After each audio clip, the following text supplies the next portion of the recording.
Við ætlum að fá fréttir frá sveitafélaginu Ölfus og á línunni menningarfulltrúinn Barbara Guðnadóttir. Góðu sæl. Já, sæll og blessaður. Jæja, hvernig ertu eftir bolludaginn og sprengidaginn? Ég veist að ég alveg ótrúlega góð bara. Jæja, þú fórstu varlega í þetta? Já, ég fór frekar varlega í þetta og var ekkert að láta stressa mig neitt. Nei, það er nú sumir sem mistu sig alveg gjörsamlega. Já, það er bara gaman að því. Sérstaklega á sprengidaginn og þar meðal ég. Ég veit þetta, ég misti mig svo lítið. Já, ég fór í hádeginu og svo aftur kvöldið og ég var eiginlega sprungin. Já, ég var ekki svo svakaleg. Ég datt bara í það kvöldið, þá fekk ég alveg... Já, gott ég þér. Rosalega súpuskál, það var bara alveg... Æðislega. Þetta er eindislegu tími. Hvernig var stemningin hjá okkur í gær á öskudeginum? Það var mjög skemmtilegt. Þetta er, krakkarnir eru í skólanum fram að hádegi. Ég veit þetta er mismunandi eftir skólum, svona eftir svæðinu. Hérna eru þið í skólanum fram að hádegi og svo fara þau bæinn en allt búið klukkan 3:30. Komu náttúrulega hingað að bókasafnið og sungu og fengu þá nammi í kjálfarið og það var svona mismunandi. Það var náttúrulega snjókoma úti og maður sá ekki búningana almennilega. Nei. Náttúrulega vel klædd eins og á að vera. Já, sjálfsögðu. En þetta er svo rosalega mikið, þetta er svolítið mikið vinna fyrir blessuð börnin hérna. Það er fyrst farið í einn búning í skólan og gengið og safna nammi og svo fara allir heim svona 3:30 og þá er farið í búningana sem krakkarnir stundum búin að vera hanna og úthugsa í langan tíma því þá er farið á ball. Já, og er ekki kötturinn sleginn úr tunnunni? Og köttur sleginn, algjörlega. Þetta er líka svona í Hveragerði. Já. Og kannski á Selfoss líka. Ég veit í bænum þá eru flestir skólar hættir með böllin. Þá er skóli morguninn og gert eitthvað skemmtilegt auðvitað með þeim og svo er bara búið. Já. Mikill metnaður sem krakkar að setja í búningana sína. Já, rosalega og því það er náttúrulega verið að verðlauna fyrir frumlegasta og skemmtilegasta og flottasta og einhver verðlaun í gangi. Þá eru þið að leggja allt í þetta. Já. Þetta er rosalega gaman að sjá hvað þetta í hug. Þetta er frábært. Ég er alveg afspyrnulega í þessu. Er það? Síkalega, ég er rosalega fegin að eiga hugmyndaríka og frjóa stráka, þannig að þeir bara sjáum þetta sjálfir. En þegar þú varst, aðeins yngri, varstu þú ekki duglega að taka þátt í þessu? Þegar ég er nú orðið svo gömul. Nei, láttu ekki svona. Þegar ég var krakki, þá voru það bara öskupúkarnir. Já, var það ekki? Svo við saumum, svo fór maður í bæinn og var að krækja á bakið af fólki. Já. Það var rosalega gaman líka, þetta var því... Það er nú bara svolítið dottið upp fyrir, held ég? Já, það er langt síðan, ég veit það. Já. Langt síðan, þú talar þetta eins og sér bara komin á velli heimili bara. Vitleysa í þér. Það er komin sýningum þetta á Þjóðminjasafni. Já. Þannig að þetta er svolítið svakalegt, finnst mér. Já, nákvæmlega. En krakkarnir lét ekki snjóin á sig fá eins og, til dæmis eins og sástu fréttina frakkara sem gistu í tjaldi í nótt á Selfossi? Nei, það var rétt fyrir bónus að starfsfólki kom í vinnu í morgun og sáðu bara tjald á kafi í snjó og þar voru 5 frakkar. Já, og það hefur örugglega bara sofið rosalega vel. Ég gerir ráð fyrir því. Snjórinn er svo einangrandi og þetta er ekkert slæmt. Það eru góðum svefnpokum sem svefnpokarnir eru yfirleitt. Jú. Orðnir mjög góðir. Það væsir nú ekki fólk. En ekki langar maður sjálfan að fara að tjalda eða taka upp tjald. Nei, svei mér þá. Eða fara út þegar maður er nývaknaður og svona. Nei.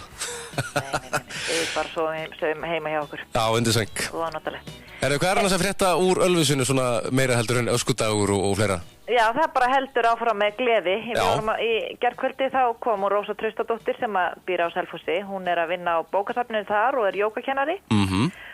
Hún er að opna sýningu hérna hjá okkur í kvöld og kom í gærkvöldi að setja hana upp. Og þetta er allt svona vatnslítamyndir, mjög vorlegt og svona sumarlegt. Þannig að það væri ekki okkur þó að sé snjór úti. Nei. Þá er svona glæðilegt og fallegt hérna inni hjá okkur. Algjörlega. Og sú sýning, hún opnar sér klukkan 6 og náttúrulega allir velkomnir að koma og hitta Rósu og skoða myndirnar.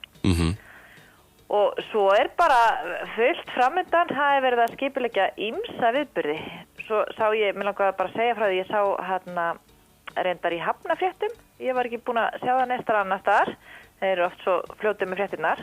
Já. En það á að byggja upp brimbretta aðstöðu í skötubótinni sem hérna í Þorlákshöfn. Já. Það svo vinsælt að koma hingað og fara á brimbretti hérna fyrir utan. Og það eru ýmsir sem hafa verið með námskeið og verið að koma, það eru hópar að koma bæði sem eru í Hveragerði með, nú man ég ekki hvað þau heita, það það ekki Adventure, Nordic. Ég stend ekki að því miður. Þeir eru með brimbretta námskeið hérna í Þorlákshöfn og hópar að koma frá Reykjavík. Þannig að það á að búa til aðstöðu fyrir þetta fólk. Það þarf einhver staðar að skipta föt og svona eitthvað. Jú. En sjálf aðstæðan til þess að vera á brettinu þarna, það tala margir um það, þetta sé mjög, góð aðstæða þarna. Hún bara heimsmæli hverfa. Já. Það bara hérna með Suðurströndin, það bæði hér, ég veit í Grindavík líka mjög fínt að fara og þetta bara ekkert síðra heldur en að fara á bestu staðina úti og þekki ég það ekkert meira en svo, ég hef ekki pröfað að fara á Brimberhetti. Þetta allt eins fyrir utan. En eftir að þegar það komin upp aðstæða, þá get ég alveg hugsað mér. Já. Þetta svona, maður þarf einhver starf að geta skipt þegar maður búin orðin allir blautur. Jú, það alveg. Ég mikið á kajak og maður þarf aðeins að geta einhvers staðar komist í skjól. Já, ertu mikið á kajak? Já. Skemmtilegt. Það rosalega gaman. Já. Og ég hef stundum verið að fara hérna líka. Já. Það mjög gaman, maður fer samt ekkert langt. Þetta svolítið hrættur. Það? Já, þetta svo rosalega miklir straumar. Það betra að fara þar sem eru inn í fjörðum og þar sem eru sker og eyjar og eitthvað svoleiðis. Sjórinn getur verið ógnandi. Já. Það er ekkert grín. Þetta sport fyrir alla? Þetta sport fyrir alla, algjörlega. Svo erum við að skipuleggja ýmislegt í tengslum við Lindadóm og Suðurland sem verða í lok ágúst. Já. Og það stefnir allt í að það verði tónleikar með Jónasi Ingimundarsyni. Að hann komi hingað með söngvara, hann búin að vera að halda upp í bænum með tónleikum í salnum. Að hann 70 ára þessu ári og 50 ár síðan hann byrjaði sinn tónlistaferil.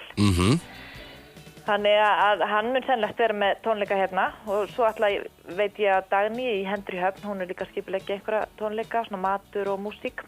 Það fer svo vel saman. En fyrir ekki, ég verið aðeins að stoppa það. Þú talar um Leyndardóma Suðurlands í lok ágúst. Í lok, já, sagði ég það. Já. Þeir eru í lok mars. Já. Það aðeins nær. Ég fannst þetta mjög skrítið. Já. Það 28. mars, þá hefist þetta. 28. mars til 7. september. Nú ég komin í ágúst og september. Já, það þetta í ágúst og fram í apríl. Já. Svo við höfum það rétt. Það eitthvað að þú sért vakandi. Ég að reyna að elta því hérna. Að fylgjast með. Ertu ekki alveg með okkur? Já, þetta helst alveg held ég. Nú gengur þetta sko. Já, 28. mars til 7. apríl. Já, og bara nálgast ósluga. Þannig að það ekki seinna vegna að fara að skipuleggja viðburði. Ég veit að ég var á fundi í gær þar sem var verið að tala um þetta. Það voru komnir á blað yfir 50 viðburðir allt Suðurland. En svo þegar maður fór að heyra í fólki þá var eftir fundin þá voru viðburðirnir komnir nær 80. Glæsilegt. Þannig að ég held að stefna sér tekin á einhverja 100 viðburði. Vá. Þannig að þetta verður rosalega spennandi. Já. Við verðum með hellaferð, bjóðum upp á ferð í Arnarker, sem hellir sem ég ekki búin að fara alveg inn í hellin. Ég kom með skoðað og aðeins kíkt og svona, en maður aldrei með, maður svona ákveður alltaf á einhverju blíður stegi að kíkja við og þá maður ekki með búnaðin sem þarf. Jú. En þarna þetta að fara með björgunarsveitamönnum og vönum hellamanni. Hann Bibbi okkar hérna, Guðmundur Þorsteinsson, hann ætlar að fara með okkur í eina ferð þarna inn. Já. Það er mjög spennandi. Þetta alveg langur hellir. Og mjög flott að fara á þessum árstíma. Heldur betur. Þetta eitthvað fróðlegt, ég hef aldrei komið þarna. Nei, þarna tækifærið. Það eru ýmsir staðar á landinu sem maður hefur einfallega ekki skoðað og þeir einfallega bíða eftir að maður komi. Já, og rosa mikið sem svona nálægt manni, sem að maður, þú veist... Maður fattar það ekki? Nei, þetta svo nálægt að maður getur alltaf farið. Já. Og þá geymir maður það. Já. Og svo gerist það náttúrulega aldrei. Nota tækifærið á Leyndardómi Suðurlands þegar það eitthvað að vera allstaðar og einmitt mikið af einhverju gönguferðum og verið að skoða náttúruna, að fara og skoða. Algjörlega, þetta verður skemmtilegt. Annars bara hress og kátt, bara glæsilegt. Ég bara góð. Við erum bara með frábært skíðaveður. Þetta er skíðahómenn. Já, þetta er alveg góð sem tíð fyrir skíðamenn og sliðamenn. Já. Herri, við heyrumst eftir viku, bara ég sé bara góða helgi, það er að skella á helgi aftur. Já, bara takk sem liðis, góða helgi. Takk fyrir þetta. Farið varlega. Já, bless.